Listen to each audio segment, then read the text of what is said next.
Early morning వేకువజామునే 3 గంటలకి 3 o'clock లేసి మీరు ఎప్పుడైనా ప్రార్థన చేశారా? అనేక మంది సేవకులు వేకువజామునే 3 గంటలకు చేసే ప్రార్థన చాలా అద్భుత కార్యాలు చేస్తుందని చెప్పారు. ఎందుకు అది అంత ఇంపార్టెంట్? 3 గంటలకు లేసి చేస్తేనే దేవుడు వింటాడా? ఇలాంటి ప్రశ్నలు మీకు ఏమైనా ఉంటే వీడియో కంప్లీట్గా చూడండి. Hello, praise to Jesus. Good morning everyone.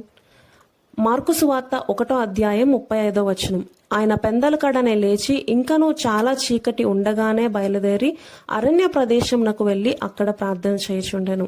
ఈ రోజు నా బెస్ట్ ఫ్రెండ్, చిన్నప్పటి నుండి కలిసి పెరిగిన the most important person in my life, తన కోసం 3 AM అంటే ఎర్లీ మార్నింగ్ లేచి ప్రేయర్ చేద్దాం అనుకుంటున్నా. నా ఫ్రెండ్ హెల్త్ కండిషన్ బాగాలేదు. తన మ్యారేజ్ లైఫ్లో కూడా చిన్న చిన్న డిస్టర్బెన్సెస్ వచ్చి చాలా బాధపడుతుంది. మెడికేషన్ తీసుకుంటున్నా మాత్రం చేంజ్ రావట్లేదు. దానివల్ల ఫ్యామిలీలో కూడా చిన్న చిన్న డిస్టర్బెన్స్ వస్తున్నాయి. తను చాలా బాధపడుతుంది. సో ఈ సిచ్యువేషన్ని మార్చగలిగిన దేవుడు నా యేసయ్య మాత్రమే. సో ఎర్లీ మార్నింగ్ 3 AMకి లేచి ప్రేయర్ చేద్దామని ఆలోచించాను. ఎందుకు ఎర్లీ మార్నింగ్ 3 AMకే అంటే అప్పుడు ఏ డిస్టర్బెన్స్ ఉండదు, వేరే ఆలోచన కూడా ఉండదు.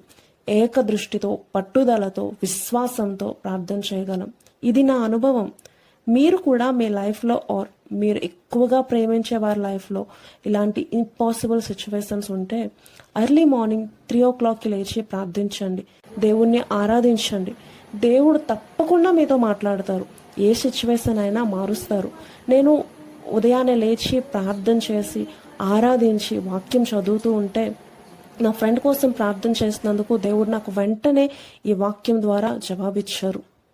మీ లైఫ్లోకి ఆయన వచ్చి ప్రతి పరిస్థితుల్ని మార్చి గొప్ప ఆనందాన్ని, సంతోషాన్ని ఇస్తారు. ఇది నేను నా జీవితంలో అనుభవించి రుచి చూచి తెలుసుకున్న అనుభవం. ఇది మీకు కూడా యూస్ఫుల్గా చిన్న మోటివేషన్గా ఉంటుంది. మన లైఫ్లో మనం ఎదుర్కొన్న ఎటువంటి పరిస్థితి అయినా ప్రార్థనతో జయించగలమని మర్చిపోవద్దు. దేవుడు తప్ప ఈ కార్యం ఎవ్వరూ చెయ్యలేరు అన్న విశ్వాసంతో ఆయన సన్నిధికి రా. తప్పకుండా దేవుడిని కార్యం చేస్తాడు.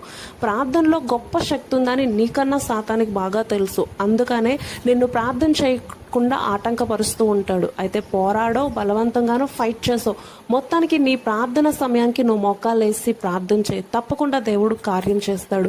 అది నీ ఆత్మీయ జీవిత విషయం కావచ్చు, నీ కుటుంబ విషయం కావచ్చు, నీకున్న సమస్యలు కావచ్చు, నీ చుట్టుప్రక్కల ఉన్న వాళ్ళ కోసం, దేశం కోసం, ప్రపంచం కోసం, ఏదైనా సరే నువ్వు ప్రార్థన చేయు. దేవుడు తప్పకుండా పరిస్థితులు మారుస్తాడు. పరిస్థితులతో పాటు నిన్ను, నీ జీవితాన్ని కూడా మారుస్తాడు. అనేకులకి ఆశీర్వాదకరంగా చేస్తాడు.